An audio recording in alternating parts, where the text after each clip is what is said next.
In this lecture, we will have a look at the important property of damping, what are damping properties, and what is energy loss due to damping. So we will understand these concepts in this lecture. So whenever a material undergoes a loading and unloading in cycle, there is a certain energy which is always lost in the form of heat. So we see this example of loading and unloading cycle. As the loading takes place like this, the unloading takes place in this manner. So the curve of loading and unloading is different. It's not the same, which basically tells us that the strain energy which was expended in loading the part to this point has not been fully dissipated. There is some amount of energy which has been lost or which has been dissipated in the form of heat. So this region between the loading and unloading curve gives us that energy, which is basically the difference in areas under the two curves. So if we have the area under the curve of loading and area under the curve of unloading, and if we minus both of them, we will get the difference, and that difference will be nothing but this area right here. That will be the energy dissipated in the loading and unloading cycle. This phenomena is very much prominent in viscoelastic materials. Viscoelastic materials are materials which do not have a linear relationship between stress and strain. So as you can see over here, this is a curve. This is not a straight line. That means it does not have a linear relationship between force and deflection.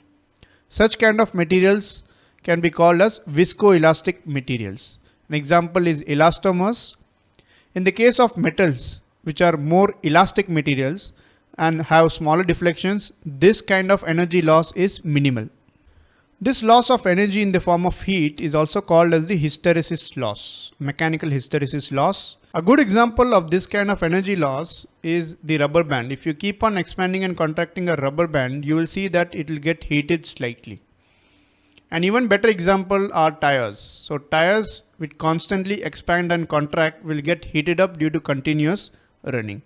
It's not only because of friction, but also because of this property as well. So this property makes it clear that because there is a difference between loading and unloading curves, the strain is not only dependent on the instantaneous stress, but also dependent on the history of stress. Because as you can see, the loading graph is different from the unloading graph. So if you want to find out a certain strain, for a certain strain, what is the stress value, then we will have basically two values, one for the loading, one for the unloading. So these two variations tells us basically that it is not only the instantaneous stress which matters, but also the type of loading or unloading which has already taken place in the material. So the higher the energy is dissipated by the material between loading and unloading, the higher its ability to damp the energy. So if you are applying a certain amount of mechanical energy on a system, it is being loaded. And when it is being unloaded, if that amount of energy is being transformed into heat, that means the material is having a high damping property. So that is what this signifies. So the higher the material dissipates energy, the higher the damping level of the material is. And mechanical damping is a very important property in the cases of vibrations, which is basically the main purpose of damping is to dissipate energy. So this damping property is very important in such applications.